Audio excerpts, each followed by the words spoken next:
You are recording. Okay, hello. Thank you everybody for coming to the first Eyesore movie cinema night. I'll be trying to do one once a month. We focus predominantly on music.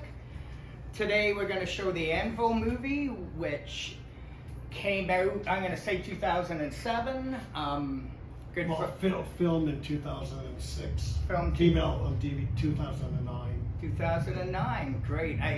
It did very well. It went to Sundance, and I believe it was nominated for Best Documentary, but did not win. Colin Maddog is in the movie. I was living with the bassist at the time and was in the room when they told them they're going to make a movie of their lives, and watched a lot of the process in Sweden and at Lips's birthday. So I'm gonna interview and just ask Maddog some questions before the movie. So when did you first discover Anvil? When did you first hear or get to know about Anvil? It was my neighbor. I lived on Keeball Court in Etobicoke. Neighbor Jeff Tatir, and these guys' Lips. They do Ted Nugent covers. I think you'll like it. It was at Young Station, and then it became the Brass Rail, but that was the old name back in the day. That's the first time I saw Lips. They were doing like I say, Ted Nugent. And they were called Lips originally, and then changed their name to Anvil, correct? Yes. I guess that'll be in the movie. And what contribution do you think they made to the Canadian metal scene or the North American metal scene? Enormous. They were the metal band. They started metal.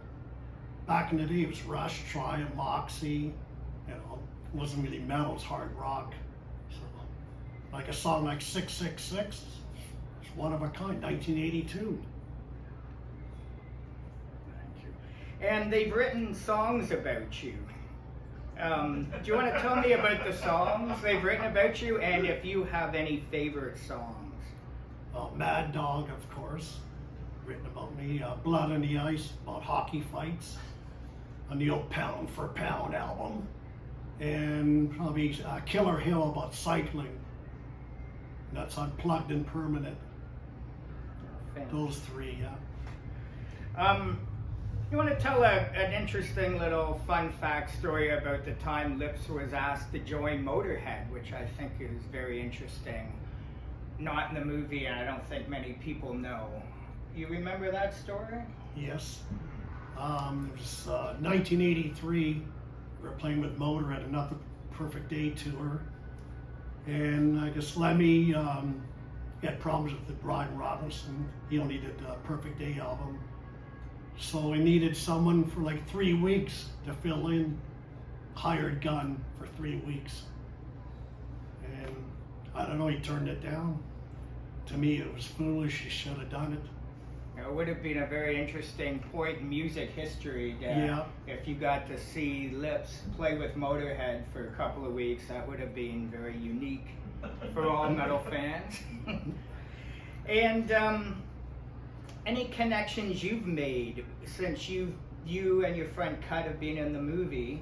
Do you find people recognize you, or have you made any positive connections through the movie? The creator merchandise guy. You guys deserve to go to the Wacom Festival. So we did that in 2013. So that was a good connection. Definitely. And didn't he give you a free shirt at the last creator show as well, eh? Yeah. Yeah, a $50 shirt on the house. Yeah. Yeah, I go to a lot of shows, and Cut and Maddog are always the local celebrities people want to see. I'm gonna tell a quick little story myself. I was on an airplane to China, sitting beside somebody, and there's a part in the movie where you can see my face in the background, but you have to know where to look. So I paused the movie on my face because I was watching it on the plane, and the lady beside me couldn't speak English and I couldn't speak Chinese, and it was like a 17-hour flight.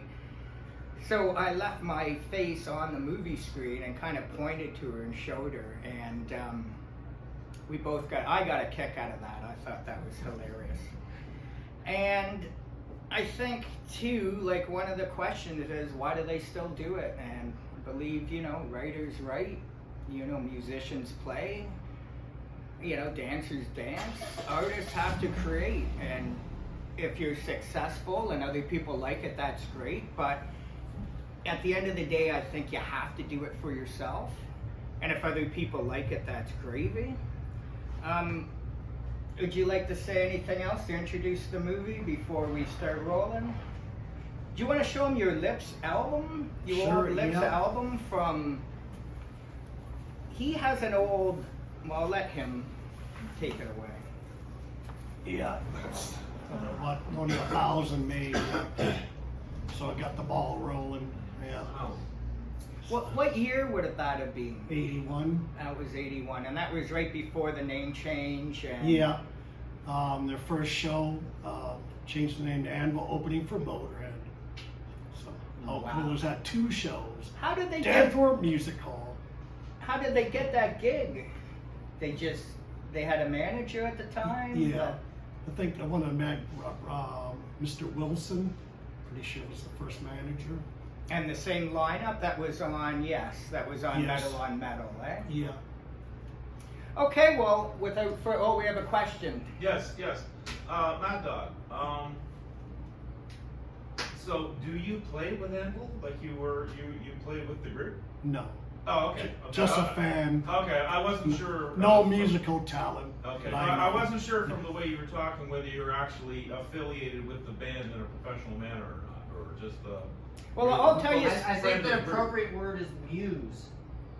Yeah. And I'll tell a quick story. Yeah, like back, 15, 20 years ago when we used to watch them jam a lot, I believe Robin Lips would ask Colin his honest opinion, because Colin's very honest and he liked something or he didn't like something. So I watched them, get his opinion on certain things, and they knew they were going to get an honest opinion as opposed to a sycophant just saying, I like this, it's great.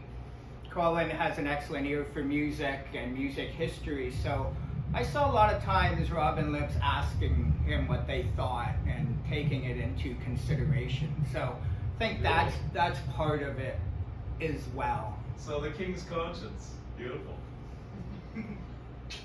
Yes. Do you remember the Battered Wives? Sure, yeah. Because that cover reminds me a lot of their logo, Oh, yeah. which was a fist with lipstick on it. Wow. Oh my. Well, we don't talk about that in today's culture because I'm just starting and don't want to be canceled on the first episode. Yeah. Anyway, those who know me, I've been canceled many times, and we'll see how far this can go. Okay. Well, without further ado, I really hope you enjoy the movie. It's not just a great movie about music, but it's also a great human story about friendship and determination and kind of never giving up on your dreams. Okay. Awesome.